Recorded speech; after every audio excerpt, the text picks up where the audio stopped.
नमस्कार नमस्कार नमस्कार मित्रांनो, पुन्हा एकदा तुमचं स्वागत करतो आपल्या मराठी हक्काच्या YouTube channel journey with Nikhil मध्ये. मित्रांनो, आजची व्हिडिओ काहीतरी भन्नाट आहे. मित्रांनो, आज आपण चाललोय कोकणातील म्हणण्यापेक्षा महाराष्ट्रातील सुप्रसिद्ध असे आंबा बागायतदारांकडे. चिपळूणातलेच हे व्यावसायिक आहेत.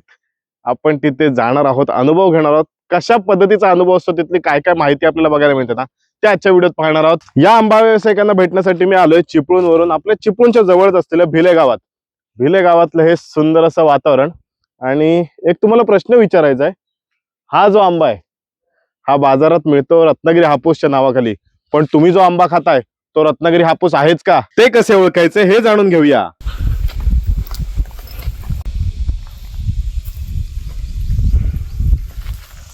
दोन आंबे आहेत, दोन्ही चांगले आहेत, पण त्यांच्यामध्ये जेव्हा पिकतो तेव्हा डाग लागू नये म्हणून आंब्याचंच पान काढायचं आणि ते लावायचं. हे बघा आता हे बरेच दिवसापूर्वी लावलंय जेणेकरून कुठे डाग लागू नये. हे पान सुकलंय, ते आत्ताच लावलं आपल्याला दाखवण्यासाठी, पण हे सुकलंय.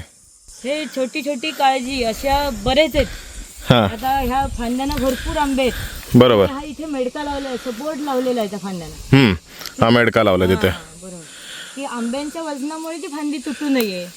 एवढा आंबा एका झाडावर ह्या वर्षी आता बघायला मिळतोय, नाहीतर यावर्षी फार कमी आंबा आहे. म्हणजे त्याची वेगवेगळी कारणं आहेत, ते आपण व्हिडिओत बघूच. पण भरपूर म्हणजे तरी किती टक्के असेल आंबा? 100%पैकी 100%पैकी 20 ते 25% आंबा आहे यावर्षी. फक्त 20 ते 25% आंबा आहे कोकणात. त्यामुळे घेताना आहे ना, विचार करा की आपण कुठला घेतोय. कारण की ह्या वर्षी बरंच असं होणार आहे की कर्नाटकी आंबा असेल किंवा इतर जिल्ह्यांमधला आंबा असेल ना, तो आपल्याला हापूस म्हणून फोर्स करू शकतात किंवा आपल्याला ते नकळत देऊ शकतात. त्यामुळे कुठून घेतोय ना, तो विचार नक्की करा.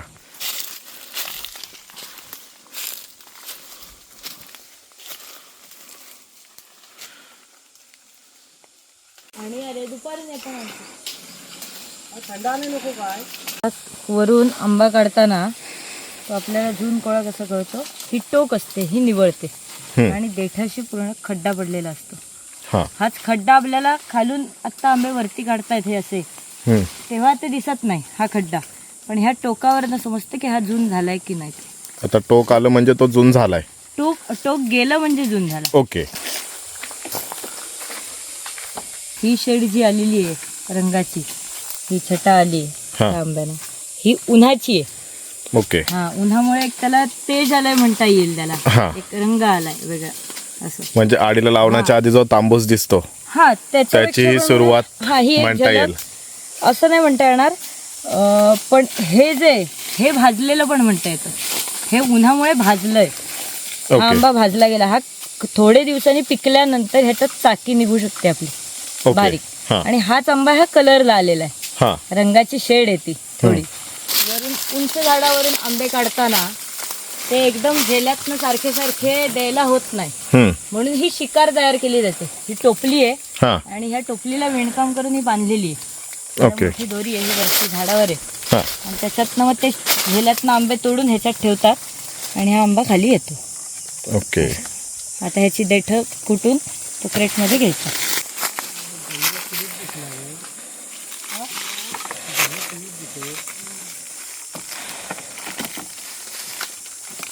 आता हा घड आहे, हे असे घडांनी आंबे लागले की त्या आंबे एकत्र असे चिकटतात, म्हणून ही पानं घालायची पद्धत आणि चिकटू नये. आणि तो चिकटून आंबा खराब होतो एकाच एक लागून.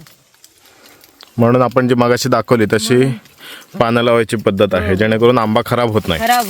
एकाच एक चिकटला की तिथे एक डाग तयार होतो. त्यामुळे ऍक्च्युअली आंबा खराब नसतो, पण बाहेरनं दिसताना तो डाग दिसतो, म्हणून ते आपण पानं लावायची त्याला. तर इथे नळ दिसतात, त्याचं काय? आता गरमा वाढत चाललाय, त्यामुळे आता हे या झाडांना पाणी द्यायला लागतं. त्यांची म्हणजे तेवढाच गारवा त्यांच्या पोटात निर्माण होतो. त्यामुळे फळगळ जी होते ती जरा कमी प्रमाणात होते. आणि एकदा जर आंबा पिकून खाली पडायला लागला आणि मग त्याच्यात फळमाशी तयार झाली तर तो हिरव्या आंब्याला डॅमेज करतो. तो आंबा हिरवा असताना आपल्याला कळत नाही, तो आमच्या नजर चुकीने म्हणा किंवा नजर चुकीने पण म्हणता येणार नाही, कारण त्याला हिरवा असताना काहीच दिसत नाही. हम्म. हा, आणि त्यामुळे तो पेटीत भरला जातो. हम्म. आणि काही दिवसानंतर तो पिकला की त्याला बारीकसे छिद्र पडायला सुरुवात होतात आणि त्याच्यात अळ्या निर्माण होतात. त्या ओके. खूप आधी झालेल्या असतात, पण फळमाशीमुळे. फळमाशीमुळे ओके. हे पडल्यामुळे ही विशेष काळजी घ्यायला लागते.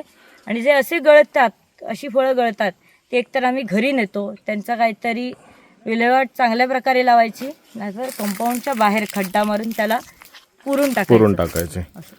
म्हणून आता हे पाईपलाईन जी तुम्ही केली आहे तयार ना, हे आता आपण आलोय ते डोंगरावर. हो. मग ती कशी अरेंजमेंट केली आहेत? पूर्ण डोंगरामध्ये टी मारून हा. जागोजागी अशा एक मग तुम्ही बोरिंग काढली आहे का? नाही, बोरिंग नाही, आपली विहीर आहे. ओके, म्हणजे विहिरीच्या इथनं मागे घराच्या इथनं पंपाद्वारे पाणी आणून इथे जागोजागी असे टी मारून इथे नळ लावलेले आहेत. इथे आहे, तिकडे पलीकडे सुद्धा आहेत, वरती सुद्धा आहे आणि खाली सुद्धा आपल्याला पाहायला मिळत आहेत.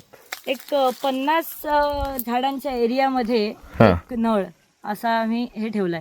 ओके. की जेणेकरून तो फवारणीसाठी पण उपयोगी ठरतो. हा ना, तो आहे रक्षक सापळा. याचा उपयोग काय तर ज्या फळमाशा असतात, जसं आपण मागाशी ऐकलं की फळमाशा, एखादा फळ जरी लवकर पिकलं आणि पडलं की त्यात फळमाशी होते आणि इतर जे फळं येणार आहेत त्यांना त्रास देऊ शकतात, म्हणजे खराब करू शकतात. तर त्यांच्यासाठीच हा रक्षक सापळा आहे. ह्याचा उपयोग कसा होतो, इथे एक आहे ना, एक छोटीशी वडी असते त्यांना आकर्षित करण्यासाठी, आणि ते जर टेस्ट केली किंवा खाल्ली ना तर ऑटोमॅटिकली मरून ह्या व्हाईट कॅनमध्ये पडतात आणि बाकीच्या फळांना त्रास होण्यापासून त्या वाचवतात. तर आता आपल्या चिपळुणात किंवा आपल्या कोकणात आहे ना, वणव्याचं प्रमाण भरपूर वाढलं आहे. तर त्याची काळजी कशी घेता? त्याची काळजी म्हणजे आता हे शेजारचं जरी कंपाऊंड असलं हां, तरी हे लोकांचं आहे, हे आपलं आहे, ही हा. हद्दबांधोळी आहे. बरोबर. पण आम्हाला ह्याच्या हद्दबांधोळीच्या पण बाहेर लोकांच्या जमिनीत एक हातभर तरी जागा आपल्याला साफ करायला लागते, जेणेकरून लोक जेव्हा पेटवतात तिकडे त्यांचं रान साफ करण्याकरता, तेव्हा ते आपल्या बागेत येऊ नये यासाठी आपल्याला ही विशेष काळजी घ्यायला लागते. जो पालापाचोळा असेल किंवा गवत झालं असेल पावसाच्या नंतरचं, हो हो हो. ते आपल्याला आपल्यालाच साफ करायला लागतं. हो. कारण की दुसऱ्याची जागा असून सुद्धा ते आपली थोडीफार का होईना ती साफ करायला लागते. साफ करायला. का तर आपल्या बागेत त्याचा काही इफेक्ट पडू नये वणव्याचा म्हणून.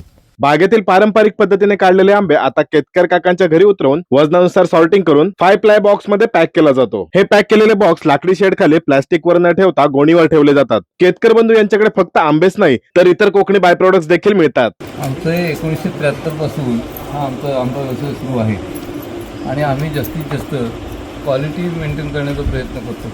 आता ह्याच्यात हा बघा, खारी वगैरे आंबा असतो, तो आतमध्ये चांगला असतो, परंतु तो आम्ही पेटीत टाकत नाही, तो आम्ही वेगळा हे करतो, पॅक करतो आणि तो पिकवून नंतर विकतो. तो आतमध्ये अजिबात खराब नसतो. पण असे जे डाग असतात, हा आम्ही आंबा पुसून तो वेगळा पॅक करतो. आणि आमचं पावसापासून खत पाणी सगळं नियोजन जे असतं, फवारण्या रेग्युलर असतात, बागाची साफसफाई असते आणि त्यामुळे आम्हाला हा चांगला रिझल्ट त्यामुळे मिळतो आणि जास्तीत जास्त आम्ही ग्राहकांना चांगला आंबा देण्याचा प्रयत्न करतो. यावर्षी तरी किती फळ आलंय? यावर्षी 20% उत्पादन आहे. म्हणजे मोहर 100% होता, परंतु बुरशीमुळे आपला मोहर बराचसा करपून गेला, त्यामुळे यंदा 80% उत्पादन गेलं आणि 20% फक्त राहिलं. त्यामुळे आमचा यंदा जमा खर्च म्हणजे खर्चच जास्ती आहे आणि उत्पन्न कमी आहे, अशी यंदाची परिस्थिती आहे. आता आपण पाहिलं की पॅकिंग वगैरे कसे केले जातात. आता हा माल आहे ना तुमच्यापर्यंत कसा पोहोचतो ना ते जाणून घेऊया. चिपळूणमध्ये जर तुम्हाला हा माल पाहिजे असेल तर तुम्हाला काविळतळीमध्ये मार्कंडीच्या जरा पुढे गेलात की आविष्कार फोटो स्टुडिओ आहे, तिथे आहे ना तुम्हाला केतकर बंधू आंबेवाले यांचा स्टॉल पाहायला मिळतो. तिथे आपले केतकर बंधू आहेत ना, सर्वांचं आनंदाने स्वागत करत असतात, आंबा दाखवत असतात, साईज कशी असते, त्याचं पॅकेजिंग कसं केलं जातं हे तुम्हाला प्रत्यक्ष पाहायला मिळतं आणि तो तुम्हाला आंबा पाहायला मिळतो. कोकणातलं फळ केतकर बंधू आंबा सर्व्हिस या नावाने 18 जिल्ह्यात प्रचलित आहे आणि हे फळ अगदी सेंद्रिय खतापासून तयार केलेलं असतं, मिळवलेलं असतं. त्यामध्ये कोणतंही इतर पीक हे करून खतं वगैरे वापरून नाही. त्यामुळे त्या आंब्याला अतिशय सुंदर चव असते. त्या चवीबरोबरच त्यांच्या केतकर बंधू या कुटुंबाच्या शब्दालाही तितकाच गोडवा आहे. ज्या पद्धतीत हापूस आंब्याला कोकणातल्या जेवढा गोडवा आहे तेवढा त्या लोकांच्या सगळ्या सहकुटुंबाला त्या फळापासून गोडवा आहे. फार सुंदर चव आहे. आणि जर तुम्हाला हा आंबा पाहिजे असेल तर त्यांची कुरिअर सेवा सुद्धा उपलब्ध आहे. तुमच्या ताटामध्ये रत्नागिरीचा हापूस आंबा पाहिजे असेल तर आजच दिलेल्या नंबरवर संपर्क साधा. धन्यवाद.